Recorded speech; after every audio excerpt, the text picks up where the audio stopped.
Hey guys, it's Scarlett at Build Across, and today I want to show you how I paint this Kissing Booth paint by line sign. I have gone in first and base coated the majority of my sign in soft pink, and then I used barn red for the hearts. I'm going in now with peony for the scallop detail on my sign up top, and then I will go in with Savannah Mist to paint this pole area on my sign.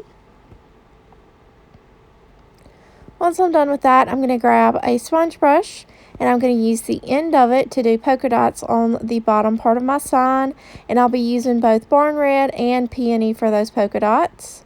Once that's done, I'm going to allow everything to dry completely, and then I'm going to go in with my Sharpie brushstroke marker to begin to do a little hand lettering up here on the sign part and then outline everything. And then I'll highlight everything with a little bit of the color cotton and a number 4 round, and then that will complete my project. So I really hope you guys enjoyed this video and have a wonderful day.